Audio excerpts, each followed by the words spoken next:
Welcome to Vidyakashi Career Academy official YouTube channel. ಆತ್ಮೀಯ ವಿದ್ಯಾರ್ಥಿಗಳೇ, ಇಂದಿನ ತರಗತಿಗೆ ತಮಗೆಲ್ಲರಿಗೂ ಸ್ವಾಗತ. ನಾನು ಮೆಹಬೂಬ್ ನಾಯ್ಕೋಡಿ, ವಿದ್ಯಾಕಾಶಿ ಕರಿಯರ್ ಅಕಾಡೆಮಿ ಧಾರವಾಡ. ಆತ್ಮೀಯ ಸ್ಪರ್ಧಾರ್ಥಿಗಳೇ, ನಿಮ್ಮೆಲ್ಲರ ಸಹಕಾರ, ನಿಮ್ಮೆಲ್ಲರ ಬೆಂಬಲ ಮತ್ತು ನಿಮ್ಮೆಲ್ಲರ ಪ್ರೋತ್ಸಾಹದಿಂದ ವಿದ್ಯಾಕಾಶಿ ಕರಿಯರ್ ಅಕಾಡೆಮಿ ಸಂಸ್ಥೆ ಪ್ರತಿ ಹಂತದಲ್ಲಿಯೂ ಕೂಡ ಯಶಸ್ಸನ್ನು ಸಾಧಿಸ್ತಾ ಇದೆ. ನಿಮ್ಮ ಸಹಕಾರ, ನಿಮ್ಮ ಪ್ರೋತ್ಸಾಹ ಹೀಗೆ ಮುಂದುವರಿಲಿ ಅಂತ ಹೇಳ್ತಾ ನಾನು ಇಂದಿನ ತರಗತಿಯಲ್ಲಿ ಇಂಪಾರ್ಟೆಂಟ್ ರಿಪೋರ್ಟ್ಸ್ ಆ್ಯಂಡ್ ಇಂಡಿಯನ್ ಅದರ ರ್ಯಾಂಕಿಂಗ್ ಎಷ್ಟಿದೆ 2021 ಪ್ರತಿಯೊಂದು ಪರೀಕ್ಷೆಗಳಾದಂತಹ IAS, KS, FDA, SDA, PSI, PC ಪ್ರತಿಯೊಂದು ಪ್ರಶ್ನೆ ಪತ್ರಿಕೆಯಲ್ಲಿ ಇದರ ಮೇಲೆ ಒಂದು ಪ್ರಶ್ನೆ ಕಂಪಲ್ಸರಿ ಬಂದೇ ಬರುತ್ತೆ. ಯಾವುದು ಅಂತ ಬಂದರೆ important reports and Indian ranking 2021 ಅಂತಕ್ಕಂತಹ ಇಂದಿನ ತರಗತಿಯಾಗಿದೆ. ಇಂದಿನ ತರಗತಿಯನ್ನು ಆರಂಭಿಸೋಣ. ಮೊದಲ ಪ್ರಶ್ನೆ ಯಾವುದು ಅಂತ ಬಂದರೆ, ಮಾನವ ಅಭಿವೃದ್ಧಿಯ ಸೂಚ್ಯಾಂಕ ವರದಿಯನ್ನು ಪ್ರಕಟಿಸುವಂತಹ ಸಂಸ್ಥೆ ಮತ್ತು ಭಾರತದ ಸ್ಥಾನ ಎಷ್ಟು ಅಂತ ಕೇಳಿದ್ದಾರೆ. ಆಪ್ಷನ್ ಕೊಟ್ಟಿದ್ದಾರೆ UNDP 129, UNDP 131, world Economic forum 129, world Economic forum 131 ಅಂತಕ್ಕಂತಹ 4 ಆಯ್ಕೆಗಳನ್ನು ಕೊಟ್ಟಿದ್ದಾರೆ. ಉತ್ತರ UNDP 131. 2021 ಭಾರತದ HDI ಸೂಚ್ಯಾಂಕದಲ್ಲಿ ಭಾರತದ ಸ್ಥಾನ ಎಷ್ಟು ಅಂತ ಬಂದರೆ 131 ಅಂತಕ್ಕಂಥ ನೋಡ್ತೀವಿ. ಮಾನವ ಅಭಿವೃದ್ಧಿ ಸೂಚ್ಯಾಂಕವನ್ನು ಪ್ರಕಟಿಸುವಂಥ ಸಂಸ್ಥೆ ಯಾವುದು ಅಂತ ಬಂದರೆ ಯುನೈಟೆಡ್ ನೇಷನ್ ಡೆವಲಪ್ಮೆಂಟ್ ಪ್ರೋಗ್ರಾಮ್ ಅಂತಕ್ಕಂಥ ಸಂಸ್ಥೆ. ಈ ಯುನೈಟೆಡ್ ನೇಷನ್ ಡೆವಲಪ್ಮೆಂಟ್ ಪ್ರೋಗ್ರಾಮ್ 1965ರಲ್ಲಿ ಸ್ಥಾಪನೆ ಆಗುತ್ತೆ. ಯಾವ ಉದ್ದೇಶಕ್ಕಾಗಿ ಸ್ಥಾಪನೆ ಆಗಿದೆ ಅಂತ ಬಂದರೆ ಜಗತ್ತಿನಲ್ಲಿ ಬಡತನ ನಿರ್ಮೂಲನೆ, ಭಯಾನಕ ರೋಗಗಳನ್ನು ನಿರ್ವಹಣೆ ಮಾಡುವುದು, ಭಯಾನಕ ರೋಗಗಳನ್ನು ನಿರ್ಮೂಲನೆ ಮಾಡುವುದು ಮತ್ತು ಸುಸ್ಥಿರ ಅಭಿವೃದ್ಧಿಯನ್ನು ಸಾಧಿಸುವಿಕೆ, ಈ 3 ಗುರಿಯನ್ನು ಇಟ್ಟುಕೊಂಡು ಏನಪ್ಪ ಸ್ಥಾಪನೆಯಾದಂತಹ ಸಂಸ್ಥೆ ಯಾವುದು ಅಂತ ಬಂದರೆ UNDP ಪ್ರತಿ ವರ್ಷ HDI ಅಂತ ಬಂದರೆ ಹ್ಯೂಮನ್ ಡೆವಲಪ್ಮೆಂಟ್ ಇಂಡೆಕ್ಸ್ ಅಂತಕ್ಕಂತಹ ರಿಪೋರ್ಟನ್ನು ಪ್ರತಿ ವರ್ಷ ಏನಾಗುತ್ತೆ ಪ್ರಕಟಣೆಯನ್ನು ಮಾಡುತ್ತೆ. ಏನು ಈ HDI ಅಂತಕ್ಕಂಥದ್ದು ಹ್ಯೂಮನ್ ಡೆವಲಪ್ಮೆಂಟ್ ಇಂಡೆಕ್ಸಿನ ಪರಿಕಲ್ಪನೆಯನ್ನು ನೀಡಿದವರು ಯಾರು ಅಂತ ಬಂದರೆ ಪಾಕಿಸ್ತಾನದ ಗ್ರೇಟ್ ಎಕನಾಮಿಸ್ಟ್ ಇರ್ತಾರೆ. ಯಾರು ಅಂತ ಬಂದರೆ ಮೆಹಬೂಬ್ ಉಲ್ ಹಕ್. ಮತ್ತು ಯಾರು ಭಾರತದ ಖ್ಯಾತ ಅರ್ಥಶಾಸ್ತ್ರಜ್ಞರಿದ್ದಾರೆ ಯಾರು ಅಂತ ಬಂದರೆ ಅಮಾತ್ಯ ಸೇನ್ ಮತ್ತು ಮೇಘಾನಂದ ದೇಸಾಯಿ ಅಂತಕ್ಕಂಥವ್ರು ಏನು ಮಾಡ್ತಾರೆ, ಮಾನವ ಅಭಿವೃದ್ಧಿ ಸೂಚ್ಯಾಂಕದ ವರದಿಯ ಬಗ್ಗೆ ಮೊದಲ ಬಾರಿಗೆ ಪರಿಕಲ್ಪನೆಯನ್ನು ಕೊಟ್ಟವರು. 1991ರಲ್ಲಿ ಮೊದಲ ಬಾರಿಗೆ ಏನಪ್ಪ HDI ರಿಪೋರ್ಟನ್ನು ಪ್ರಕಟಣೆಯನ್ನು ಗೊಳ್ಳುತ್ತದೆ ಅಂತಕ್ಕಂತ ಹೇಳ್ತೀವಿ. ಇಲ್ಲಿ 4 ರೀತಿಯಾದಂಥ ವರ್ಗೀಕರಣವನ್ನು ಮಾಡ್ತಾರೆ. HDI ರಿಪೋರ್ಟ್ನಲ್ಲಿ 3 ಮಾನದಂಡವನ್ನು ತಗೊಳ್ತಾರೆ. ಏನು ಅಂತ ಬಂದರೆ, ಒಂದು ತಲಾ ಆದಾಯ ಅಂದರೆ ಜೀವನದ ಗುಣಮಟ್ಟ ಅಂತಕ್ಕಂಥದ್ದು. ಇನ್ನೊಂದು ಎಜುಕೇಷನ್ ಅಂದರೆ ಶಿಕ್ಷಣ ಅಂತ ಬರುತ್ತೆ. ಶಾಲೆಗೆ ನಿರೀಕ್ಷಿತ ಶಾಲಾ ವರ್ಷ ಮತ್ತು ಸರಾಸರಿ ಶಾಲಾ ವರ್ಷ ಅಂತಕ್ಕಂಥದನ್ನು ಬರುತ್ತೆ ಶಿಕ್ಷಣದಲ್ಲಿ.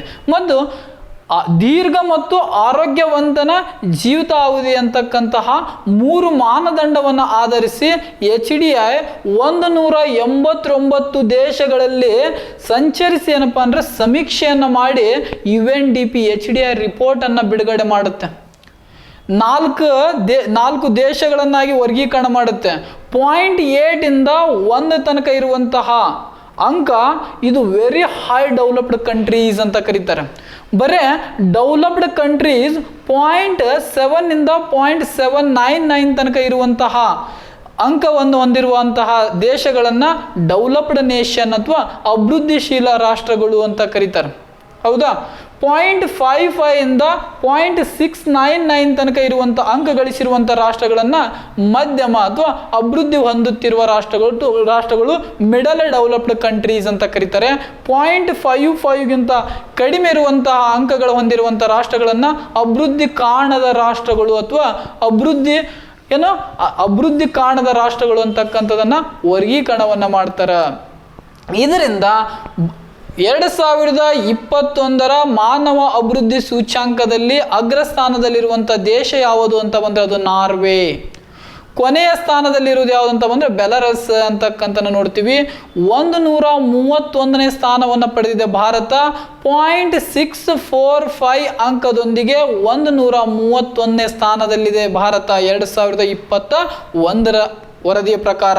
2020ರಲ್ಲಿ ಭಾರತದ HDI ರಿಪೋರ್ಟಲ್ಲಿ ಇಂಡೆಕ್ಸಲ್ಲಿ ಇರುವಂಥ ಸ್ಥಾನ ಎಷ್ಟು ಅಂತ ಬಂದರೆ 129 ಇತ್ತು.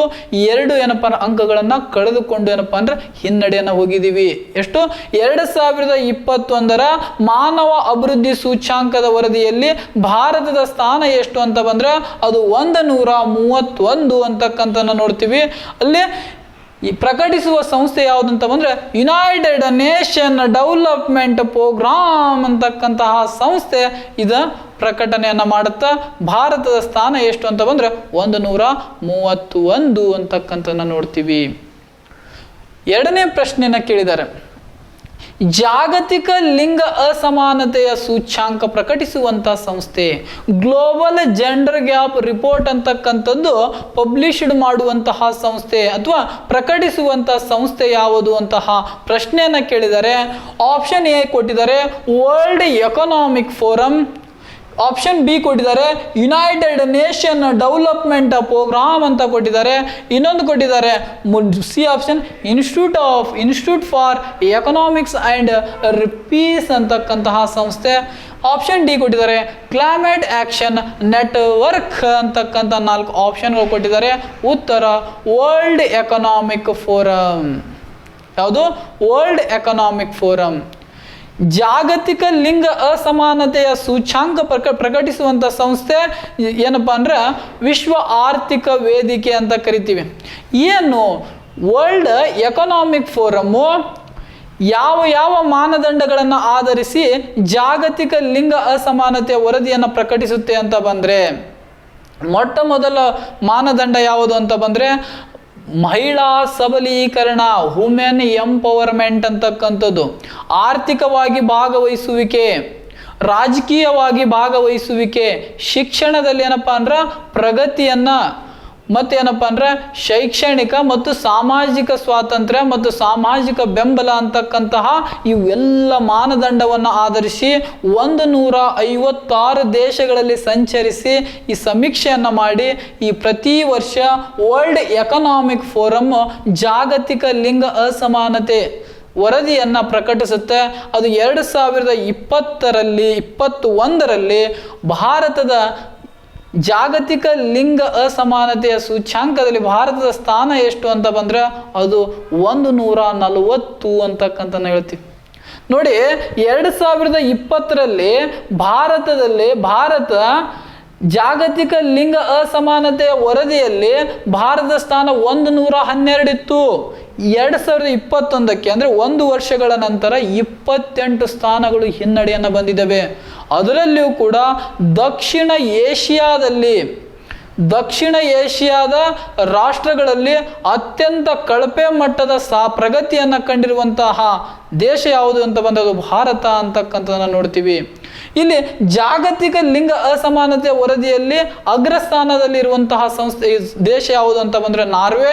ಕೊನೆಯ ಸ್ಥಾನದಲ್ಲಿರುವುದು ಯಾವುದು ಅಂತ ಬಂದರೆ ಅಫ್ಘಾನಿಸ್ತಾನ್, ಅದು 156ನೇ ಸ್ಥಾನದಲ್ಲಿದೆ.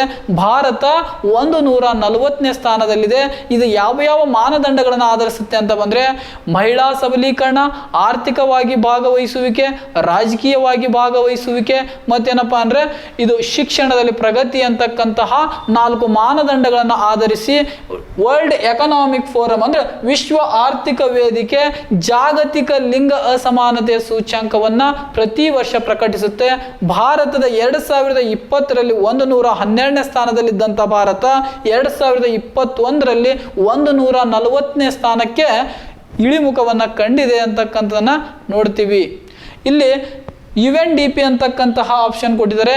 ಯುನೈಟೆಡ್ ನೇಷನ್ ಡೆವಲಪ್ಮೆಂಟ್ ಪ್ರೋಗ್ರಾಮ್ ಪ್ರಕಟಿಸುವಂತಹ ವರದಿ ಯಾವುದು ಅಂತ ಬಂದರೆ ಯುನೈಟೆಡ್ ನೇಷನ್ ಡೆವಲಪ್ಮೆಂಟ್ ಪ್ರೋಗ್ರಾಮ್ ಸಂಸ್ಥೆ ಪ್ರಕಟಿಸುವಂಥ ಸಂಸ್ಥೆ ಯಾವುದು ಅಂತ ಬಂದರೆ ಹ್ಯೂಮನ್ ಡೆವಲಪ್ಮೆಂಟ್ ಇಂಡೆಕ್ಸ್ ಅಂದರೆ ಮಾನವ ಅಭಿವೃದ್ಧಿಯ ಸೂಚ್ಯಾಂಕ ಅಂತಕ್ಕಂಥ ವರದಿಯನ್ನು ಪ್ರಕಟಣೆ ಮಾಡುತ್ತೆ. ಅದು UNDP. ಮಾನವ ಅಭಿವೃದ್ಧಿ ಸೂಚ್ಯಾಂಕದಲ್ಲಿ ಭಾರತದ ಸ್ಥಾನ ಎಷ್ಟು ಅಂತ ಬಂದರೆ 2021ರ ಪ್ರಕಾರ 131ನೇ ಸ್ಥಾನದಲ್ಲಿದೆ ಅಂತಕ್ಕಂಥ ನೋಡ್ತೀವಿ. ಆಪ್ಷನ್ ಸಿ ಕೊಟ್ಟಿದ್ದಾರೆ, Institute for economics and Peace ಅಂತಕ್ಕಂಥದ್ದು. ಇದು ಈ ಸಂಸ್ಥೆ ವಿಶ್ವ ಶಾಂತಿ ವರದಿಯನ್ನು ಪ್ರಕಟಿಸುತ್ತೆ. ವಿಶ್ವ ಶಾಂತಿ ವರದಿಯನ್ನು ಪ್ರಕಟಿಸುತ್ತಾ ಈ ವಿಶ್ವ ಶಾಂತಿ ವರದಿಯನ್ನು 2020ರಲ್ಲಿ ಪ್ರಕಟಣೆಗೊಂಡಿದೆ. ಭಾರತದ ಸ್ಥಾನ ಎಷ್ಟು ಅಂತ ಬಂದರೆ 2020ರ ವರದಿಯ ಪ್ರಕಾರ ಭಾರತದ ಭಾರತದ ಪೊಸಿಷನ್ ಎಲ್ಲಿಗಿದೆ ಅಂತ ಬಂದರೆ 139ನೇ ಸ್ಥಾನದಲ್ಲಿದೆ.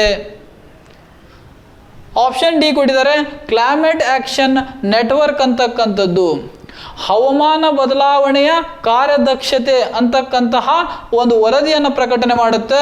ಇದು 2021ರ KS ಪೂರ್ವಭಾವಿ ಪರೀಕ್ಷೆಯಲ್ಲಿ ಇದು ಪ್ರಶ್ನೆಯನ್ನು ಕೇಳಿದ್ರು. ಭಾರತ ಹವಾಮಾನ ಬದಲಾವಣೆ ಕಾರ್ಯಕ್ಷಮತೆಯಲ್ಲಿ ಭಾರತದ ಸ್ಥಾನ ಎಷ್ಟು ಅಂತ ಬಂದರೆ 2020ರಲ್ಲಿ 9ನೇ ಸ್ಥಾನದಲ್ಲಿತ್ತು. ಈ ಸಲ 2021ರಲ್ಲಿ ಕ್ಲೈಮೇಟ್ ಆಕ್ಷನ್ ನೆಟ್ವರ್ಕ್ ಸಂಸ್ಥೆ ಪ್ರಕಟಿಸಿರುವಂತಹ ಹವಾಮಾನ ಬದಲಾವಣೆ ಕಾರ್ಯದಕ್ಷತೆಯ ಸೂಚ್ಯಾಂಕದಲ್ಲಿ ಭಾರತ 10ನೇ ಸ್ಥಾನದಲ್ಲಿದೆ. ಈ ಕ್ಲೈಮೇಟ್ ಆಕ್ಷನ್ ನೆಟ್ವರ್ಕ್ ಅಂತಕ್ಕಂಥ ಸಂಸ್ಥೆ ಎಲ್ಲಿ ಕಂಡು ಬರುತ್ತೆ ಅಂತ ಬಂದ್ರೆ ಜರ್ಮನಿನ ಭೂನ್ ಅಂತಕ್ಕಂಥ ಸ್ಥಳದಲ್ಲಿ ಕಂಡು ಬರ್ತದ ಅಂತಕ್ಕಂಥ ನೋಡ್ತೀವಿ. ಇಲ್ಲಿ ಪ್ರಶ್ನೆ ಏನು ಕೇಳಿದ್ದ ಅಂತ ಬಂದ್ರೆ ಜಾಗತಿಕ ಲಿಂಗ ಅಸಮಾನತೆ ಅಂದ್ರೆ ಗ್ಲೋಬಲ್ ಜೆಂಡರ್ ಗ್ಯಾಪ್ ಇಂಡೆಕ್ಸ್ ಅನ್ನ ಪ್ರಕಟಿಸುವಂತ ಸಂಸ್ಥೆ ಯಾವುದು ಅಂತ ಬಂದ್ರೆ ವಿಶ್ವ ಆರ್ಥಿಕ ವೇದಿಕೆ ಅಂತಕ್ಕಂಥ ವರ್ಲ್ಡ್ ಎಕನಾಮಿಕ್ ಫೋರಮ್ ಅಂತಕ್ಕಂಥದ್ದು. ಈ ವಿಶ್ವ ಆರ್ಥಿಕ ವೇದಿಕೆ ಬಗ್ಗೆ ನಾವು ನೋಡಬೇಕಾದ್ರೆ 1971ರಲ್ಲಿ ಕ್ಲಾಸ್ ಕ್ವಾಬ್ ಅಂತಕ್ಕಂಥ ವ್ಯಕ್ತಿ ಸ್ವಿಟ್ಜರ್ಲ್ಯಾಂಡ್ನಲ್ಲಿ ಸ್ಥಾಪನೆ ಮಾಡ್ತಾನೆ. ಇದರ ಕೇಂದ್ರ ಕಚೇರಿ ಎಲ್ಲಿದೆ ಅಂತ ಬಂದರೆ ಸ್ವಿಟ್ಜರ್ಲ್ಯಾಂಡಿನ ಕೋಲಾಗ್ನಿ ಅಂತಕ್ಕಂಥ ಸ್ಥಳದಲ್ಲಿ ಬರುತ್ತೆ. ಪ್ರತಿ ವರ್ಷ ಇದು ಜನವರಿ ತಿಂಗಳಲ್ಲಿ ವಿಶ್ವ ಆರ್ಥಿಕ ಸಮಾವೇಶ ನಡೀತಾ. ಅದು ಎಲ್ಲಿ ಅಂತ ಬಂದರೆ ಸ್ವಿಟ್ಜರ್ಲ್ಯಾಂಡಿನ ದಾವೋಸ್ ಅಂತಕ್ಕಂಥ ಸ್ಥಳದಲ್ಲಿ ಕಂಡು ಬರುತ್ತೆ. ಈ 2021ರ ಥೀಮ್ ದೇಹವಾಕ್ಯ ಏನು ಅಂತ ಬಂದರೆ ದ ಗ್ರೇಟ್ ರಿಸೆಟ್ ಅಂತಕ್ಕಂಥದ್ದು 2021ರ ವರ್ಲ್ಡ್ ಎಕನಾಮಿಕ್ ಫೋರಮ್ನ ಸಂಸ್ಥೆಯ ಈ ಸಮಾವೇಶದ ಧ್ಯೇಯವಾಕ್ಯವಾಗಿತ್ತು. ವರ್ಲ್ಡ್ ಎಕನಾಮಿಕ್ ಫೋರಮ್ಮು ಇನ್ನೂ ಹಲವಾರು ವರದಿಗಳನ್ನು ಪ್ರಕಟಣೆ ಮಾಡುತ್ತೆ. Global gender gap report, global risk report and global travel and tourism report, global information and technical report ಅಂತಕ್ಕಂಥ ಬಿಡುಗಡೆ ಮಾಡೋದು ಕೂಡ ಈ ವರ್ಲ್ಡ್ ಎಕನಾಮಿಕ್ ಫೋರಮ್ ಅಂತಕ್ಕಂಥದ್ದನ್ನು ನೋಡ್ತೀವಿ. ಮುಂದಿನ ಪ್ರಶ್ನೆ ಯಾವುದು ಅಂತಕ್ಕಂಥ ಬಂದರೆ ವಿಶ್ವ ಸಂತೋಷ ವರದಿ, ವಿಶ್ವ ಸಂತೋಷ ಸೂಚ್ಯಾಂಕವನ್ನು ವರದಿಯನ್ನು ಪ್ರಕಟಿಸುವ ವರದಿಯಲ್ಲಿ ಭಾರತದ ಸ್ಥಾನ ಎಷ್ಟು ಅಂತ ಕೇಳಿದ್ದಾರೆ. ನೋಡಿ, ವರ್ಲ್ಡ್ ಹ್ಯಾಪಿನೆಸ್ ರಿಪೋರ್ಟ್ ಇದು ಬಿಡುಗಡೆ ಮಾಡುವಂಥ ಸಂಸ್ಥೆ ಯಾವುದು ಅಂತ ಬಂದರೆ United Nations sustainable development social network ಅಂತಕ್ಕಂತಹ ಸಂಸ್ಥೆ. ಇದು ಪ್ರತಿ ವರ್ಷ ವರ್ಲ್ಡ್ ಹ್ಯಾಪಿನೆಸ್ ರಿಪೋರ್ಟನ್ನು ಬಿಡುಗಡೆ ಮಾಡುತ್ತೆ. ಯಾವ ಮಾನದಂಡವನ್ನು ಆಧರಿಸಿ ಅಂತಕ್ಕಂತ ಬಂದರೆ ಅಂದರೆ ಅಧಿಕ ತಲಾ ಆದಾಯ ಮತ್ತು ಅದಕ್ಕೆ ಏನಪ್ಪ ಅಂದರೆ ಶಿಕ್ಷಣವನ್ನು ತಗೊಳುತ್ತೆ, ಶಿಕ್ಷಣ ಪ್ರಗತಿ, ಫ್ರೀ ಫ್ರಾಮ್ ಕರಪ್ಷನ್ ಭ್ರಷ್ಟಾಚಾರದಿಂದ ಮುಕ್ತಿ, ಔದಾರ್ಯತೆ, ಸಾರ್ವಜನಿಕ ಸ್ವಾತಂತ್ರ್ಯ, ಸಾರ್ವಜನಿಕ ಬೆಂಬಲ ಅಂತಕ್ಕಂತಹ ಇವು ಎಲ್ಲ ಮಾನದಂಡಗಳನ್ನು ಆಧರಿಸಿ ಅಂದರೆ ಅಧಿಕ ತಲಾ ಆದಾಯ, ಅಧಿಕ ಜೀವಿತಾವಧಿ, ಸಾರ್ವಜನಿಕ ಬೆಂಬಲ, ಸಾರ್ವಜನಿಕ ಸ್ವಾತಂತ್ರ್ಯ ಮತ್ತೇನಪ್ಪ ಅಂದ್ರೆ ಭ್ರಷ್ಟಾಚಾರ ಮುಕ್ತಿ, ಔದಾರ್ಯತೆ ಅಂದರೆ ಜನರಾಸಿಟಿ ಅಂತಕ್ಕಂಥ ಇವೆಲ್ಲ ಮಾನದಂಡಗಳನ್ನು ಆಧರಿಸಿ ಏನಂದರೆ ವಿಶ್ವ ಸಂತೋಷ ವರದಿಯನ್ನು ಪ್ರಕಟಿಸುತ್ತಾ. ಅದು ಯಾವ ಸಂಸ್ಥೆ ಅಂತ ಬಂದರೆ United nation sustainable development social network ಅಂತಕ್ಕಂತಹ ಸಂಸ್ಥೆ ಬಿಡುಗಡೆ ಮಾಡುತ್ತೆ. ಅದರಲ್ಲಿ 2021ರಲ್ಲಿ ಭಾರತದ ಸ್ಥಾನವೆಷ್ಟು ಅಂತ ಕೇಳಿದ್ರೆ ಅಂದರೆ ವಿಶ್ವ ಸಂತೋಷ ವರದಿಯನ್ನೇ 2021ರಲ್ಲಿ ಭಾರತದ ಸ್ಥಾನ ಎಷ್ಟು ಅಂತ ಬಂದರೆ 139. 2021ರಲ್ಲಿ 139. ಇಲ್ಲಿ ಆಪ್ಷನ್ನು 2020ರ ವರದಿಯಲ್ಲಿ 144 ಇದೆ. ಇಲ್ಲಿ ಆಪ್ಷನ್ ಏನಪ್ಪ ಅಂದ್ರೆ 139. 2021ರ ವರದಿಯ ಪ್ರಕಾರ 139 ಇದೆ. ಅದು 2020ರಲ್ಲಿ ವಿಶ್ವ ಸಂತೋಷ ವರದಿಯಲ್ಲಿ ಭಾರತದ ಸ್ಥಾನ 140 ಆಗಿತ್ತು. 5 ಸ್ಥಾನಗಳನ್ನು ಏರಿಕೆಯನ್ನು ನಾವು ಕಂಡಿದ್ದೀವಿ ಅಂತಕ್ಕಂಥ ನೋಡ್ತೀವಿ. ಅಂದರೆ ವಿಶ್ವ ಸಂತೋಷ ವರದಿಯನ್ನು ಪ್ರಕಟಿಸುವಂತಹ ಸಂಸ್ಥೆ ಕೇಳ್ತಾರೆ. ಇದು IAS ಕ್ವಶನ್ನಲ್ಲಿ ಕೇಳಿದ್ದಾರೆ. IAS ಪ್ರಶ್ನೆ ಪತ್ರಿಕೆಯಲ್ಲಿ ಈ ಕ್ವಶನ್ ಅನ್ನು ಕೇಳಿದ್ರು. ವಿಶ್ವ ಸಂತೋಷ ವರದಿ ಸೂಚ್ಯಾಂಕದ ವರದಿಯನ್ನು ಪ್ರಕಟಿಸುವಂತಹ ಸಂಸ್ಥೆ ಯಾವುದು ಅಂತ ಬಂದ್ರೆ United Nations sustainable development on social network ಅಂತಕ್ಕಂಥ ಸಂಸ್ಥೆ.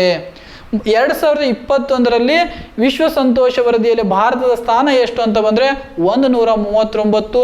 2020 ನೋಡಿದ್ರೆ 144 ಅಂತಕ್ಕಂಥ ನೋಡ್ತೀವಿ. ಇಲ್ಲಿ ಆಪ್ಷನ್ ಎ ಕೊಟ್ಟಿದ್ದಾರೆ 86 ಅಂತ ಕೊಟ್ಟಿದ್ದಾರೆ. ಕೋವಿಡ್-19 ಕಾರ್ಯಕ್ಷಮತೆಯಲ್ಲಿ ಭಾರತದ ಸ್ಥಾನ ಎಷ್ಟು ಅಂತ ಕೇಳಿದ್ರೆ ಅದು 86. ಭ್ರಷ್ಟಾಚಾರ ಗ್ರಹಿಕೆ ಸೂಚ್ಯಾಂಕದಲ್ಲಿ ಭಾರತದ ಸ್ಥಾನ ಎಷ್ಟು ಅಂತ ಬಂದ್ರೆ 86. ಅದೇ ರೀತಿ 94 ಅಂತ ಬಂದಿದೆ. ಜಾಗತಿಕ ಹಸಿವು ಸೂಚ್ಯಾಂಕದಲ್ಲಿ ಭಾರತದ ಸ್ಥಾನ ಎಷ್ಟು ಅಂತ ಬಂದ್ರೆ ಅದು 94. 48 ಅಂತ ಕೊಟ್ಟಿದ್ದಾರೆ. ಜಾಗತಿಕ ನೈಪುಣ್ಯತೆ ಸೂಚ್ಯಾಂಕದಲ್ಲಿ ಭಾರತದ ಸ್ಥಾನ ಎಷ್ಟು ಅಂತ ಬಂದ್ರೆ ಅದು 48 ಅಂತಕ್ಕಂಥದ್ದು. 2020 ವರದಿಯ ಪ್ರಕಾರ ವಿಶ್ವ ಸಂತೋಷ ಸೂಚ್ಯಾಂಕದ ವರದಿ ಭಾರತದ ಸ್ಥಾನ 144. 2021 ಪ್ರಕಾರ 139 ಅಂತಕ್ಕಂಥದನ್ನ ನೋಡ್ತೀವಿ. ಮುಂದಿನ ಪ್ರಶ್ನೆ ಯಾವುದು ಅಂತ ಬಂದ್ರೆ ಜಾಗತಿಕ ಹಸಿವು ಸೂಚ್ಯಾಂಕದ ವರದಿಯಲ್ಲಿ ಭಾರತದ ಸ್ಥಾನ ಎಷ್ಟು ಅಂತಕ್ಕಂತಹ ಪ್ರಶ್ನೆಯನ್ನು ಕೇಳಿದ್ದಾರೆ. ಆಪ್ಷನ್ಗಳು ಕೊಟ್ಟಿದ್ದಾರೆ. ಒಂದು option A 89, option B 111, 111, option C 120, option D 94 ಅಂತ ಕೊಟ್ಟಿದ್ದಾರೆ. ಉತ್ತರ 94. ಜಾಗತಿಕ ಹಸಿವು ಸೂಚ್ಯಾಂಕದ ವರದಿಯನ್ನು ಪ್ರಕಟಿಸುವಂತ ಸಂಸ್ಥೆ ಯಾವುದು ಅಂತ ಕೇಳ್ತಾರೆ. ಅಂತಾರಾಷ್ಟ್ರೀಯ ಆಹಾರ ನೀತಿ ಸಂಶೋಧನಾ ಸಂಸ್ಥೆ ಇದು ಪ್ರತಿ ವರ್ಷ ಜಾಗತಿಕ ಹಸಿವು ಸೂಚ್ಯಾಂಕದ ವರದಿಯನ್ನು ಪ್ರಕಟಿಸುತ್ತದೆ. ಯಾವ ಮಾನದಂಡಗಳ ಆಧಾರದ ಮೇಲೆ ಅಂತಕ್ಕಂತಹ ಪ್ರಶ್ನೆಯನ್ನು ಬಂದಾಕರ ಒಂದು 0 to 5 ಏಜ್ ಅಂದ್ರೆ ಏನಂದ್ರೆ 5ನೇ ವಯಸ್ಸಿಗಿಂತ ಕಡಿಮೆ ಮಕ್ಕಳ ಮಾನದಂಡಗಳನ್ನು ಆಧರಿಸುತ್ತ ಅಪೌಷ್ಟಿಕತೆ, ಎತ್ತರ ತಕ್ಕಂತೆ ತೂಕ ಇರುವುದಿಲ್ಲ, ತೂಕದ ತಕ್ಕಂತೆ ಎತ್ತರ ಇರುವುದಿಲ್ಲ ಮತ್ತು ಶಿಶು ಮರಣ ದರ ಅಂತಕ್ಕಂತಹ 4 ಮಾನದಂಡಗಳನ್ನು ಆಧರಿಸಿ ಅಂತಾರಾಷ್ಟ್ರೀಯ ಆಹಾರ ನೀತಿ ಸಂಶೋಧನಾ ಸಂಸ್ಥೆ ಜಾಗತಿಕ ಹಸಿವು ಸೂಚ್ಯಾಂಕವನ್ನು ಬಿಡುಗಡೆ ಆಗುತ್ತೆ. 2020 ವರದಿಯ ಪ್ರಕಾರ 107 ದೇಶದಲ್ಲಿ ಭಾರತದ ಸ್ಥಾನ ಎಷ್ಟಿದೆ ಅಂತ ಬಂದ್ರೆ 94 ಇದೆ. ಎಷ್ಟಿದೆ? 94ನೇ ಸ್ಥಾನದಲ್ಲಿದ್ದಾವೆ. ಜಾಗತಿಕ ಹಸಿವು ಸೂಚ್ಯಾಂಕವನ್ನು ಪ್ರಕಟಿಸುವಂಥ ಸಂಸ್ಥೆ ಅಂತ ಬಂದ್ರೆ ಅಂತಾರಾಷ್ಟ್ರೀಯ ಆಹಾರ ಸಂಶೋಧನಾ ಸಂಸ್ಥೆ. ಅದರಲ್ಲಿ ಭಾರತದ ಸ್ಥಾನ ಎಷ್ಟು ಅಂತ ಬಂದ್ರೆ 94. ಇದು 2020 ವರದಿಯ ಪ್ರಕಾರ. 2021 ವರದಿ ಇನ್ನೂ ಬಂದಿಲ್ಲ. ಆಪ್ಷನ್ ಎ ಕೊಟ್ಟಿದ್ದಾರೆ 89 ಅಂತ ಬಂದಿದ್ದಾರೆ. ವಿಶ್ವ ಗಂಡಾಂತರ ವರದಿಯಲ್ಲಿ ಭಾರತದ ಸ್ಥಾನ ಎಷ್ಟು ಅಂತ ಬಂದ್ರೆ ಅದು 89 ಅಂದ್ರೆ 89. 111 ಅಂತ ಕೊಟ್ಟಿದ್ದಾರೆ. 111 ಅಂತ ಕೊಟ್ಟಿದ್ದಾರೆ. ವರ್ಲ್ಡ್ ಬ್ಯಾಂಕ್ ಪ್ರಕಟಿಸುವಂತಹ ಹ್ಯೂಮನ್ ಕ್ಯಾಪಿಟಲ್ ಇಂಡೆಕ್ಸ್ನಲ್ಲಿ ಭಾರತದ ಸ್ಥಾನ ಎಷ್ಟು ಅಂತ ಬಂದ್ರೆ 111 ಅಂತಕ್ಕಂಥ ನೋಡ್ತೀವಿ. 120 ಕೊಟ್ಟಿದ್ದಾರೆ. 2020 ವರದಿಯ ಪ್ರಕಾರ ಅಂದ್ರೆ ವಿಶ್ವ ಆರ್ಥಿಕ ಸ್ವಾತಂತ್ರ್ಯ ವರದಿಯ ಪ್ರಕಾರ 2020ರಲ್ಲಿ ಭಾರತದ ಸ್ಥಾನ 120 ಇತ್ತು. 2021ರಲ್ಲಿ ವಿಶ್ವ ಆರ್ಥಿಕ ಸ್ವಾತಂತ್ರ್ಯದ ಸೂಚ್ಯಾಂಕದಲ್ಲಿ ಭಾರತದ ಸ್ಥಾನ 121. ಇಲ್ಲಿ ಪ್ರಶ್ನೆ ಏನು ಕೇಳಿದ್ದ ಅಂತ ಬಂದ್ರೆ ಜಾಗತಿಕ ಹಸಿವು ಸೂಚ್ಯಾಂಕದ ವರದಿಯಲ್ಲಿ ಭಾರತದ ಸ್ಥಾನ ಎಷ್ಟು ಅಂತ ಬಂದ್ರೆ ಅದು 94 ಅಂತಕ್ಕಂಥದ್ದು ಉತ್ತರ ಆಗುತ್ತೆ.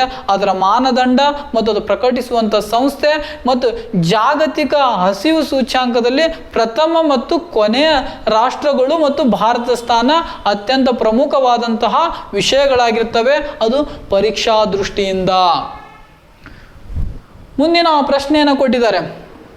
ಹವಾಮಾನ ಬದಲಾವಣೆ ಕಾರ್ಯದಕ್ಷತೆಯ ಸೂಚ್ಯಾಂಕದಲ್ಲಿ ಹವಾಮಾನ ಬದಲಾವಣೆ ಕಾರ್ಯದಕ್ಷತೆಯ ಸೂಚ್ಯಾಂಕ ಪ್ರಕಟಿಸುವಂಥ ಸಂಸ್ಥೆ ಯಾವುದು ಅಂತ ಕೇಳಿದ್ದಾರೆ.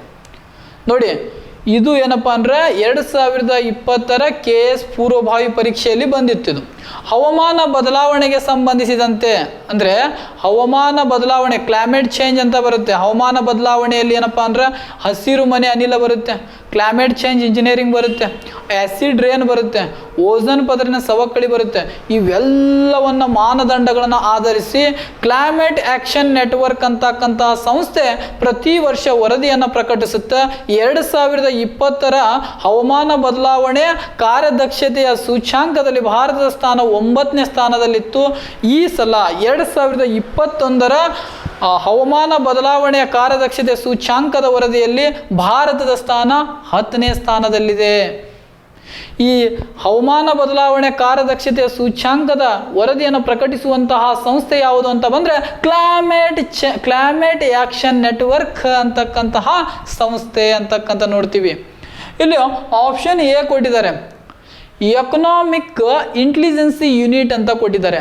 ಎಕನಾಮಿಕ್ ಇಂಟೆಲಿಜೆನ್ಸಿ ಯೂನಿಟ್ ಇದು UK ಮೂಲದ್ದು, ಯಾವುದು ಯುನೈಟೆಡ್ ಕಿಂಗ್ಡಮ್ ಮೂಲದ್ದು. ಇದು ಏನಪ್ಪ ಅಂದ್ರೆ ಇದು ಪ್ರಕಟಿಸುವಂತಹ ವರದಿ ಯಾವುದು ಅಂತ ಬಂದ್ರೆ ಜಾಗತಿಕ ಪ್ರಜಾಪ್ರಭುತ್ವ ಸೂಚ್ಯಾಂಕ ಅಂತಕ್ಕಂಥದ್ದು. ಜಾಗತಿಕ ಪ್ರಜಾಪ್ರಭುತ್ವ ಸೂಚ್ಯಾಂಕದಲ್ಲಿ ಭಾರತದ ಸ್ಥಾನ 53ನೇ ಸ್ಥಾನದಲ್ಲಿದೆ. 2020ರಲ್ಲಿ 51ನೇ ಸ್ಥಾನದಲ್ಲಿತ್ತು. 2 ಸ್ಥಾನ ಮತ್ತೇನಪ್ಪ ಅಂದ್ರೆ ಇಳಿಕೆ ಪ್ರಮಾಣದಲ್ಲಿ ಬಂದಿದೆ ಅಂತಕ್ಕಂಥದ್ದನ್ನ ನೋಡ್ತೀವಿ. ಆಪ್ಷನ್ ಬಿ ಕೊಟ್ಟಿದ್ದಾರೆ, ಟ್ರಾನ್ಸ್ಪರೆನ್ಸಿಯ ಇಂಟರ್ನ್ಯಾಷನಲ್ ಅಂತಕ್ಕಂಥ. ಈ ಟ್ರಾನ್ಸ್ಪರೆನ್ಸಿ ಇಂಟರ್ನ್ಯಾಷನಲ್ ಜರ್ಮನಿನ ಬರ್ಲಿನ್ನಲ್ಲಿದೆ ಈ ಸಂಸ್ಥೆ. ಈ ಸಂಸ್ಥೆ ಪ್ರಕಟಿಸುವಂಥ ವರದಿ ಯಾವುದು ಅಂತ ಬಂದರೆ ಭ್ರಷ್ಟಾಚಾರ ಗ್ರಹಿಕೆ ಸೂಚ್ಯಾಂಕ ಅಂತಕ್ಕಂಥದ್ದನ್ನ ನೋಡ್ತೀವಿ. ಈ ಭ್ರಷ್ಟಾಚಾರ ಗ್ರಹಿಕೆ ಸೂಚ್ಯಾಂಕದಲ್ಲಿ 2021 ವರದಿಯ ಪ್ರಕಾರ ಭಾರತದ ಸ್ಥಾನ ಎಷ್ಟು ಅಂತ ಬಂದರೆ 86 ಅಂತಕ್ಕಂಥದ್ದನ್ನ ನೋಡ್ತೀವಿ. ವರ್ಲ್ಡ್ ಎಕನಾಮಿಕ್ ಫೋರಮ್ ಅಂತ ಬರುತ್ತೆ, global risk report, global gender gap report, global travel and tourism report, global information and technical report ಅಂತಕ್ಕಂತಹ ವರದಿಗಳನ್ನು ಪ್ರಕಟಿಸುವಂಥ ಸಂಸ್ಥೆ ಯಾವುದು ಅಂತ ಬಂದ್ರೆ ವರ್ಲ್ಡ್ ಎಕನಾಮಿಕ್ ಫೋರಮ್ ಅಂತಕ್ಕಂತಹ ಸಂಸ್ಥೆಯನ್ನು ನೋಡ್ತೀವಿ. ಇಲ್ಲಿ ಹವಾಮಾನ ಬದಲಾವಣೆ ಕಾರ್ಯದಕ್ಷತೆಯ ಸೂಚ್ಯಾಂಕವನ್ನು ಪ್ರಕಟಿಸುವಂಥ ಸಂಸ್ಥೆ ಯಾವುದು ಅಂತ ಬಂದ್ರೆ ಕ್ಲೈಮೇಟ್ ಆ್ಯಕ್ಷನ್ ನೆಟ್ವರ್ಕ್ ಅಂತಕ್ಕಂಥ ಸಂಸ್ಥೆ. ಈ ಸಂಸ್ಥೆಯನ್ನು ಕೂಡ ಜರ್ಮನಿನ ಬೂನ್ನಲ್ಲಿದೆ. ಇದು ಭಾರತದ ಸ್ಥಾನ ಎಷ್ಟು ಅಂತ ಬಂದರೆ 2021 ವರದಿಯ ಪ್ರಕಾರ 10ನೇ ಸ್ಥಾನ, 2020 ವರದಿಯ ಪ್ರಕಾರ 9ನೇ ಸ್ಥಾನದಲ್ಲಿದೆ. ಈಗ ಪ್ರಶ್ನೆಯನ್ನು ಕೇಳ್ತಾರೆ, 2021 ವರದಿಯ ಪ್ರಕಾರ ಭಾರತ 10ನೇ ಸ್ಥಾನದಲ್ಲಿದೆ ಅಂತಕ್ಕಂಥದ್ದು ಉತ್ತರ ಆಗುತ್ತದೆ. ಮುಂದಿನ ಪ್ರಶ್ನೆ ಯಾವುದು ಅಂತ ಬಂದರೆ ಈ ಕೆಳಗಿನವುಗಳಲ್ಲಿ ವರ್ಲ್ಡ್ ಎಕನಾಮಿಕ್ ಫೋರಮ್ ಪ್ರಕಟಿಸುವಂತಹ ವರದಿಗಳು ಯಾವುವು ಅಂತ ಕೇಳಿದ್ದಾರೆ. ನೋಡಿ ಎಕನಾಮಿಕ್ ಫೋರಮ್ ಬಗ್ಗೆ ನಾನು ಹೇಳಿದೆ. 1971ರಲ್ಲಿ ಕ್ಲಾಸ್ ಕ್ವಾಬ್ ಅಂತಕ್ಕಂಥ ವ್ಯಕ್ತಿ ಸ್ವಿಟ್ಜರ್ಲ್ಯಾಂಡ್ನಲ್ಲಿ ಸ್ಥಾಪನೆ ಮಾಡ್ತಾನೆ. ಇದರ ಕೇಂದ್ರ ಕಚೇರಿ ಸ್ವಿಟ್ಜರ್ಲ್ಯಾಂಡ್ನ ಕೊಲಾಗ್ನೆಯಲ್ಲಿದೆ. ಇದು ಪ್ರತಿ ವರ್ಷ ಏನಪ್ಪ ಅಂದರೆ ಜನವರಿ ತಿಂಗಳಲ್ಲಿ ಏನಪ್ಪ ಅಂದರೆ ವರ್ಲ್ಡ್ ಎಕನಾಮಿಕ್ ಫೋರಮಿನ ಅಧಿವೇಶನಗಳನ್ನು ಸಮಾವೇಶಗಳ ಆಯೋಜನೆಗೊಳ್ಳುತ್ತೆ. 2021 ವರ್ಲ್ಡ್ ಎಕನಾಮಿಕ್ ಫೋರಮಿನ ಸಮಾವೇಶದ ಧ್ಯೇಯವಾಕ್ಯ ದ ಗ್ರೇಟ್ ರಿಸೆಟ್ ಅಂತಕ್ಕಂತಹ ಧ್ಯೇಯವಾಕ್ಯವಾಗಿದೆ ಅಂತಕ್ಕಂಥ ನೋಡಿದೆ. ಇದು ಪ್ರತಿ ವರ್ಷ ಹಲವಾರು ವರದಿಗಳನ್ನು ಪ್ರಕಟಿಸುತ್ತಾ ಅದರಲ್ಲಿ global gender gap report, global competitive index, global risk report, global travel and tourism report, global information and technical report ಅಂತಕ್ಕಂಥದ್ದು ಕೂಡ ಬಿಡುಗಡೆ ಮಾಡುತ್ತೆ.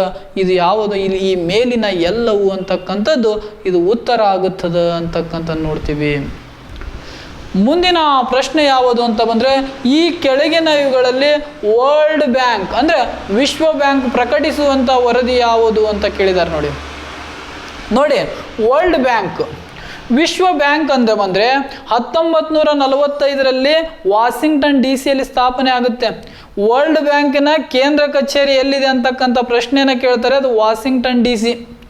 ಇದನ್ನ ಪ್ರಸ್ತುತ ವರ್ಲ್ಡ್ ಬ್ಯಾಂಕ್ನಲ್ಲಿ ಸದಸ್ಯತ್ವ ಪಡೆದಂತಹ ರಾಷ್ಟ್ರಗಳ ಸಂಖ್ಯೆ ಎಷ್ಟು ಅಂತ ಬಂದರೆ 189. ಹೌದಾ? ಇದರ ಅಧ್ಯಕ್ಷರು ಯಾರು ಅಂತ ಬಂದರೆ ಡೇವಿಡ್ ಮಾಲ್ಪಾಸ್ ಅಂತಕ್ಕಂಥದ್ದು.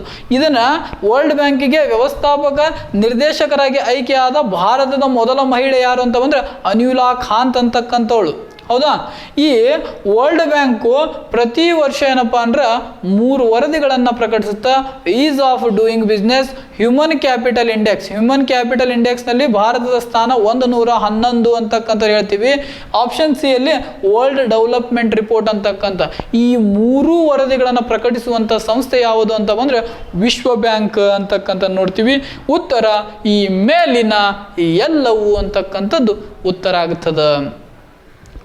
ಮುಂದಿನ ಪ್ರಶ್ನೆ ಯಾವುದು ಅಂತ ಬಂದರೆ, ಈ ಕೆಳಗಿನ ಇವುಗಳಲ್ಲಿ IMF ಇಂಟರ್ನ್ಯಾಷನಲ್ ಮಾನಿಟರಿ ಫಂಡ್ ಪ್ರಕಟಿಸುವಂಥ ವರದಿ ಯಾವುದು ಅಂತಕ್ಕಂತಹ ಪ್ರಶ್ನೆಯನ್ನು ಕೇಳಿದರು.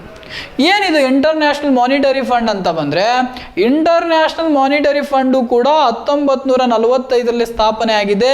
ಇದರ ಕೇಂದ್ರ ಕಚೇರಿನೂ ಕೂಡ ಎಲ್ಲಿದೆ ಅಂತ ಬಂದರೆ ವಾಷಿಂಗ್ಟನ್ DC ಯಲ್ಲಿದೆ. ಪ್ರಸ್ತುತ IMFಗೆ ಸದಸ್ಯತ್ವ ಪಡೆದಂಥ ರಾಷ್ಟ್ರಗಳ ಸಂಖ್ಯೆ ಎಷ್ಟು ಅಂತ ಬಂದರೆ 189. ಪ್ರಸ್ತುತ ಇದರ ನಿರ್ದೇಶಕಿ ಯಾರು ಅಂತ ಬಂದರೆ ಬಲ್ಗೇರಿಯಾ ದೇಶದ ಕ್ರಿಸ್ಟಿನಿಲಿನಾ ಜರ್ಜಿಯಾ ಅಂತಕ್ಕಂಥವ್ರು. ಇದಕ್ಕೇನಪ್ಪ ಅಂದ್ರೆ ಮುಖ್ಯ ಆರ್ಥಿಕ ತಜ್ಞರಾಗಿ ಆಯ್ಕೆಯಾದ ನೇಮಕರಾದ ಭಾರತೀಯ ಮೂಲದ ಯಾರು ಅಂತ ಬಂದರೆ ಗೀತಾ ಗೋಪಿನಾಥ್ ಅಂತಕ್ಕಂಥವ್ರನ್ನ ನೋಡ್ತೀವಿ. IMFನಲ್ಲಿ SDR ಅಂತ ಬರುತ್ತೆ, ಸ್ಪೆಷಲ್ ಡ್ರಾಯಿಂಗ್ ರೈಟ್ಸ್ ಅಂತಕ್ಕಂತಹ ಒಂದು ಮೀಸಲು ಕರೆನ್ಸಿ ಆಗಿದೆ. ಇದೊಂದು ಪೇಪರ್ ಗೋಲ್ಡ್ ಕೂಡ ಹೌದು. SDRನಲ್ಲಿ ಕಂಡು ಬರುವಂತಹ ಕರೆನ್ಸಿಗಳು ಯಾವುವು ಅಂತ ಬಂದರೆ ಯುನೈಟೆಡ್ ನೇಷನ್ ಇದು ರೀ ಅಮೇರಿಕದ್ದು ಡಾಲರ್, US ಡಾಲರು, UKದು ಪೌಂಡ್, ಚೀನಾದ ಯುವಾನ್, ಈಗ ರೆಮಿನಿಡೀಸ್ ಅಂತಕ್ಕಂತಹ ಒಂದು ಕರೆನ್ಸಿ ಬದಲಾವಣೆ ಆಗಿದೆ. ಚೀನಾದ ಯುವಾನ್, ಜಪಾನ್ದು ಯೆನ್, ಯುರೋಪಿಯನ್ ಯೂನಿಯನ್ದು ಯುರೋ ಅಂತಕ್ಕಂಥ ಕಾಯಿನ್ಗಳು ಏನಪ್ಪ ಇದು ಕರೆನ್ಸಿಗಳು ಏನಪ್ಪ ಅಂದರೆ SDRನಲ್ಲಿ ಕಂಡು ಬರ್ತಾವ. ಅಲ್ಲಿ IMF ಮತ್ತು IBRD ಅಂತ ಬರುತ್ತೆ, international bank reconstruction and development ಅಂತಕ್ಕಂಥ ಇದನ್ನು ಸಹೋದರ ಸಂಸ್ಥೆಗಳು ಅಂತ ಕರೀತಾರೆ. IBRD ಮತ್ತು IMF ಅನ್ನು ಸಹೋದರ ಸಂಸ್ಥೆಗಳು. ಪ್ರತಿ ವರ್ಷ 3 ವರದಿಗಳನ್ನು ಪ್ರಕಟಣೆ ಮಾಡುತ್ತೆ. ಯಾವುದು ಅಂತ ಬಂದರೆ IMF. ಯಾವುದ್ಯಾವುದು ಅಂತ ಬಂದರೆ 2 ವರದಿಗಳನ್ನು ಪ್ರಕಟಣೆ ಮಾಡುತ್ತೆ. ವರ್ಲ್ಡ್ ಎಕನಾಮಿಕ್ ಔಟ್ಲುಕ್, ಜಾಗತಿಕ ಆರ್ಥಿಕದ ಮುನ್ನೋಟ ಅಂತಕ್ಕಂಥ ವರದಿ, ಮತ್ತು ಗ್ಲೋಬಲ್ ಫೈನಾನ್ಸಿಯಲಿ ಸ್ಟೆಬಿಲಿಟಿ ರಿಪೋರ್ಟ್ ಅಂತಕ್ಕಂಥ 2 ವರದಿಗಳನ್ನು ಪ್ರಕಟಣೆ ಮಾಡುತ್ತಾ. ಆದರೆ ಗ್ಲೋಬಲ್ ಎನ್ವಿರಾನ್ಮೆಂಟ್ ಔಟ್ಲುಕ್ ಅಂತಕ್ಕಂಥ ವರದಿಯನ್ನು ಪ್ರಕಟ ಮಾಡುವಂಥ ಸಂಸ್ಥೆ ಯುನೈಟೆಡ್ ನೇಷನ್ ಎನ್ವಿರಾನ್ಮೆಂಟ್ ಪ್ರೋಗ್ರಾಮ್ ಅಂತಕ್ಕಂತಹ ಸಂಸ್ಥೆ ಪ್ರಕಟಣೆ ಮಾಡುತ್ತಾ. ಇಲ್ಲಿ ಉತ್ತರ ಏನಾಗುತ್ತೆ ಅಂತ ಬಂದರೆ A and B ಅಂತಕ್ಕಂಥದ್ದು ಇಲ್ಲಿ ಉತ್ತರ ಆಗುತ್ತೆ. ಯಾವುದು IMF ಪ್ರಕಟಣೆ ಮಾಡುವಂತಹ ವರದಿ ಯಾವುದು ಅಂತ ಬಂದರೆ world economic outlook global financial stability report ಅಂತಕ್ಕಂತಹ ವರದಿಯನ್ನು ಪ್ರಕಟಣೆ ಮಾಡುತ್ತೆ. ಅದು IMFನ ಕೇಂದ್ರ ಕಚೇರಿಯಲ್ಲಿ ಅಂತ ಬಂದರೆ ವಾಷಿಂಗ್ಟನ್ DC ನಲ್ಲಿದೆ ಅಂತಕ್ಕಂಥದ್ದು ನೋಡ್ತೀವಿ. ಮುಂದಿನ ಪ್ರಶ್ನೆ ಯಾವುದು ಅಂತ ಬಂದರೆ ಜಾಗತಿಕ ಪ್ರಜಾಪ್ರಭುತ್ವ ಸೂಚ್ಯಾಂಕದ ವರದಿಯಲ್ಲಿ ಭಾರತದ ಸ್ಥಾನ ಎಷ್ಟು ಅಂತಕ್ಕಂತಹ ಪ್ರಶ್ನೆಯನ್ನು ಕೇಳಿದ್ದಾರೆ. ಜಾಗತಿಕ ಪ್ರಜಾಪ್ರಭುತ್ವದ ಸೂಚ್ಯಾಂಕದ ವರದಿಯಲ್ಲಿ ಭಾರತದ ಸ್ಥಾನ. ಜಾಗತಿಕ ಪ್ರಜಾಪ್ರಭುತ್ವ ಸೂಚ್ಯಾಂಕದ ವರದಿಯನ್ನು ಪ್ರಕಟಣೆ ಮಾಡುವಂಥ ಸಂಸ್ಥೆ ಯಾವುದು ಅಂತ ಬಂದರೆ ಎಕನಾಮಿಕ್ ಇಂಟೆಲಿಜೆನ್ಸಿ ಯೂನಿಟ್ ಅಂತಕ್ಕಂಥದ್ದು. ಇದು UK ಮೂಲದ್ದು. ಯಾವ ಮಾನದಂಡಗಳನ್ನು ಆಧರಿಸಿ ಅಂತಕ್ಕಂತಹ ಪ್ರಶ್ನೆ ಬಂದರೆ ಚುನಾವಣಾ ಪ್ರಕ್ರಿಯೆ, ಹೌದಾ, ಸರ್ಕಾರದ ಕಾರ್ಯವೈಖರಿ, ರಾಜಕೀಯ ಸಂಸ್ಕೃತಿ, ರಾಜಕೀಯವಾಗಿ ಭಾಗವಹಿಸುವಿಕೆ, ನಾಗರಿಕರ ಸ್ವಾತಂತ್ರ್ಯ ಅಂತಕ್ಕಂಥ ಈ 5 ಮಾನದಂಡವನ್ನು ಆಧರಿಸಿ UK ಮೂಲದ ಎಕನಾಮಿಕ್ಸ್ ಇಂಟೆಲಿಜೆನ್ಸಿ ಯೂನಿಟ್ ಏನು ಮಾಡುತ್ತೆ ಅಂದರೆ ಪ್ರತಿ ವರ್ಷ ಜಾಗತಿಕ ಪ್ರಜಾಪ್ರಭುತ್ವ ಸೂಚ್ಯಾಂಕದ ವರದಿಯನ್ನು ಪ್ರಕಟಣೆ ಮಾಡುತ್ತೆ. ಇದರಲ್ಲಿ ಒಟ್ಟು 149 ರಾಷ್ಟ್ರಗಳು ಕಂಡು ಬರ್ತಾವೆ, ಹೌದಾ. ಅದರಲ್ಲಿ ಭಾರತದಲ್ಲಿ 2020ರಲ್ಲಿ ಭಾರತ 51ನೇ ಸ್ಥಾನದಲ್ಲಿತ್ತು. 2021ರ ಇತ್ತೀಚಿನ ವರದಿಯಲ್ಲಿ ಜಾಗತಿಕ ಪ್ರಜಾಪ್ರಭುತ್ವ ಸೂಚ್ಯಾಂಕದ ವರದಿಯಲ್ಲಿ ಭಾರತ 53ನೇ ಸ್ಥಾನ, 2 ಸ್ಥಾನವನ್ನು ಇಳಿಕೆಯನ್ನು ಕಂಡಿದೆ, ಹೌದಾ.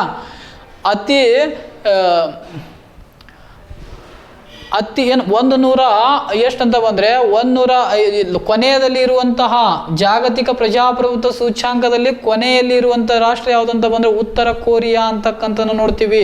ಈ ಜಾಗತಿಕ ಪ್ರಜಾಪ್ರಭುತ್ವ ಸೂಚ್ಯಾಂಕದ ವರದಿಯನ್ನು ಪ್ರಕಟಿಸುವುದು UK ಮೂಲದ ಎಕನಾಮಿಕ್ ಇಂಟೆಲಿಜೆನ್ಸ್ ಯೂನಿಟ್ ಅಂತಕ್ಕಂತಹ ಸಂಸ್ಥೆ. ಯಾವ ಮಾನದಂಡವನ್ನು ಆಧರಿಸಿ ಅಂತ ಬಂದರೆ ಚುನಾವಣಾ ಪ್ರಕ್ರಿಯೆ, ಏನಪ್ಪ ರಾಜಕೀಯ ಸಂಸ್ಕೃತಿ, ರಾಜಕೀಯ ಭಾಗವಹಿಸುವಿಕೆ, ಸರ್ಕಾರದ ಕಾರ್ಯವೈಖರಿ ಮತ್ತು ನಾಗರಿಕರ ಸ್ವಾತಂತ್ರ್ಯ ಅಂತಕ್ಕಂಥ ಈ ಮಾನದಂಡವನ್ನು ಆಧರಿಸಿ ಯಾವುದಪ್ಪ ಅಂದರೆ ಎಕನಾಮಿಕ್ಸ್ ಇಂಟೆಲಿಜೆನ್ಸ್ ಯೂನಿಟ್ ಏನು ಮಾಡುತ್ತೆ ಅಂದರೆ ಜಾಗತಿಕ ಪ್ರಜಾಪ್ರಭುತ್ವ ಸೂಚ್ಯಾಂಕವನ್ನು ಪ್ರಕಟಿಸುತ್ತಾ 2020ರಲ್ಲಿ ಭಾರತದ ಸ್ಥಾನ ಎಷ್ಟಿತ್ತಂತ ಬಂದರೆ 51. 2021ರಲ್ಲಿ ಜಾಗತಿಕ ಪ್ರಜಾಪ್ರಭುತ್ವದ ಸೂಚ್ಯಾಂಕದ ವರದಿಯಲ್ಲಿ ಭಾರತದ ಸ್ಥಾನ ಎಷ್ಟಿದೆ ಅಂತ ಬಂದರೆ 53 ಇದೆ. ಹೌದಾ? ಇಲ್ಲಿ ಆಪ್ಷನ್ ಎ ಕೊಟ್ಟಿದ್ದಾರೆ 48 ಅಂತ ಕೊಟ್ಟಿದ್ದಾರೆ. ಜಾಗತಿಕ ನಾವೀನ್ಯತೆ ಸೂಚ್ಯಂಕ ಅಂದರೆ ಗ್ಲೋಬಲ್ ಇನೋವೇಟಿವ್ ಇಂಡೆಕ್ಸ್ ಅನ್ಕ್ಯಾಡ್ ಅಂತಕ್ಕಂಥ ಸಂಸ್ಥೆ ಪ್ರಕಟಿಸ್ತಾ ಅದರಲ್ಲಿ ಭಾರತದ ಸ್ಥಾನ ಎಷ್ಟಿದೆ ಅಂತ ಬಂದು 48 ಇದೆ. ಮುಂದೆ 51 ಕೊಟ್ಟಿದ್ದಾರೆ. 2020ರಲ್ಲಿ ಜಾಗತಿಕ ಪ್ರಜಾಪ್ರಭುತ್ವ ಸೂಚ್ಯಾಂಕದ ವರದಿಯಲ್ಲಿ ಭಾರತ ಸ್ಥಾನ 51. 2021ರ ವರದಿಯಲ್ಲಿ 53ನೇ ಸ್ಥಾನದಲ್ಲಿದೆ ಪ್ರಜಾಪ್ರಭುತ್ವ ಸೂಚ್ಯಾಂಕದಲ್ಲಿ ಭಾರತ. 34 ಅಂತ ಕೊಟ್ಟಿದ್ದಾರೆ. ವರ್ಲ್ಡ್ ಎಕನಾಮಿಕ್ ಫೋರಂ ಪ್ರಕಟಿಸುವಂತಹ ಗ್ಲೋಬಲ್ ಟ್ರಾವೆಲ್ ಆ್ಯಂಡ್ ಟೂರಿಸಂ ರಿಪೋರ್ಟಲ್ಲಿ ಭಾರತ 34ನೇ ಸ್ಥಾನದಲ್ಲಿದೆ. 94 ಅಂತ ಬಂದರೆ ಅಂತಾರಾಷ್ಟ್ರೀಯ ಆಹಾರ ನೀತಿ ಸಂಶೋಧನಾ ಸಂಸ್ಥೆ ಪ್ರಕಟಿಸುವಂಥ ಜಾಗತಿಕ ಹಸಿವು ಸೂಚ್ಯಾಂಕದಲ್ಲಿ ಭಾರತದ ಸ್ಥಾನ ಎಷ್ಟು ಅಂತ ಬಂದರೆ 94ನೇ ಸ್ಥಾನದಲ್ಲಿದೆ. 2021ರ ಜಾಗತಿಕ ಪ್ರಜಾಪ್ರಭುತ್ವ ಸೂಚ್ಯಾಂಕದ ವರದಿಯಲ್ಲಿ ಭಾರತದ ಸ್ಥಾನ ಎಷ್ಟು ಅಂತ ಬಂದರೆ ಅದು 53 ಅಂತಕ್ಕಂಥದ್ದನ್ನು ನೆನಪಿನಲ್ಲಿಡಬೇಕಾಗುತ್ತದೆ. ಇಂದಿನ ಕೊನೆಯ ಪ್ರಶ್ನೆ ಯಾವುದು ಅಂತ ಬಂದರೆ ಜಾಗತಿಕ ಶಾಂತಿ ಸೂಚ್ಯಾಂಕದ ವರದಿಯಲ್ಲಿ ಜಾಗತಿಕ ಶಾಂತಿ ಸೂಚ್ಯಾಂಕದಲ್ಲಿ ವರದಿಯಲ್ಲಿ ಭಾರತದ ಸ್ಥಾನ ಎಷ್ಟು ಅಂತ ಬಂದರೆ 2020ರಲ್ಲಿ ಇನ್ಸ್ಟಿಟ್ಯೂಟ್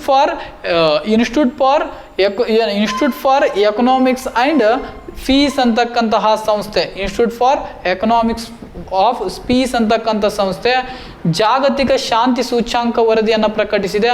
ಅದರಲ್ಲಿ ಭಾರತದ ಸ್ಥಾನ ಎಷ್ಟು ಅಂತ ಬಂದರೆ 139. ಎಷ್ಟು?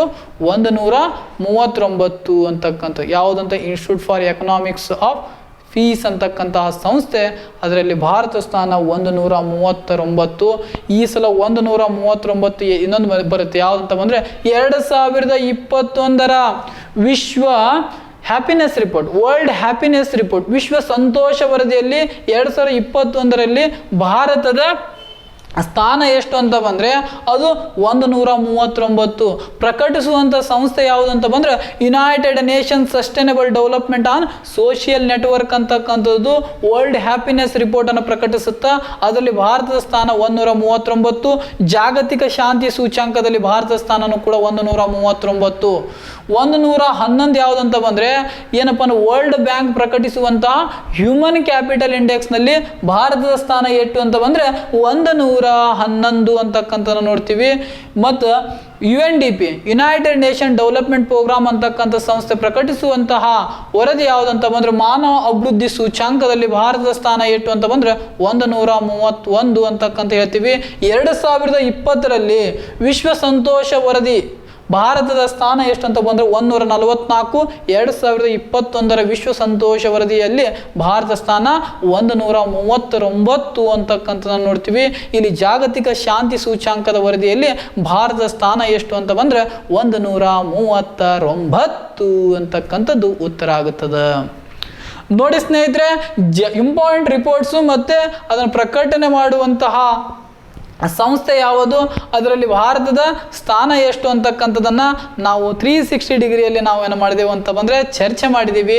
ನೀವು ಪ್ರತಿಯೊಂದು ಯಾವುದೇ ಒಂದು ವರದಿ ಬಂದರೆ ಅದರ ಪ್ರಕಟಿಸುವಂಥ ಸಂಸ್ಥೆ ಯಾವುದು, ಅದರ ಪ್ರಕಟಣೆ ಮಾಡುವಂಥ ಸಂಸ್ಥೆ ಯಾವ ಆಧಾರದ ಮೇಲೆ ಸಂಸ್ಥೆ ಪ್ರಕಟಿಸುತ್ತೆ ನಂಬರ್ 1 ಫಸ್ಟ್ ಸ್ಥಾನ ಮತ್ತು ಕೊನೆಯ ಸ್ಥಾನ, ಅದರಲ್ಲಿ ಭಾರತದ ಸ್ಥಾನ ಎಷ್ಟು ಅಂತಕ್ಕಂಥದ್ದನ್ನು ತಿಳ್ಕೋಬೇಕಾಗುತ್ತೆ.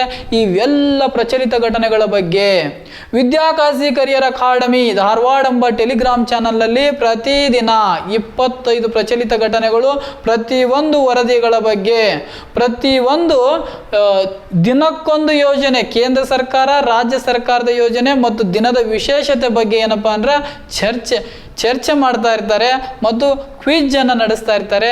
ಇದರ ಸದುಪಯೋಗವನ್ನು ಪಡೆಯಬೇಕಾದ್ರೆ ಬೇಗನೆ ನೀವೇನು ಮಾಡಿ ಅಂತ ಬಂದರೆ ವಿದ್ಯಾಕಾಶಿ ಕರಿಯರ್ ಅಕಾಡೆಮಿ ಧಾರವಾಡ ಎಂಬ ಟೆಲಿಗ್ರಾಮ್ ಲಿಂಕಿಗೆ ನೀವು ಬೇಗನೆ ಜಾಯಿನ್ ಆಗಿ ಅಂತ ಹೇಳ್ತಾ ಇಂದಿನ ತರಗತಿಯನ್ನು ಅಂತ್ಯಗೊಳಿಸ್ತಾ ಇದ್ದೇನೆ. ಜೈ ಹಿಂದ್. ನಾನು ನಿಮ್ಮ ಮೆಹಬೂಬ್ ನಾಯ್ಕೋಡಿ.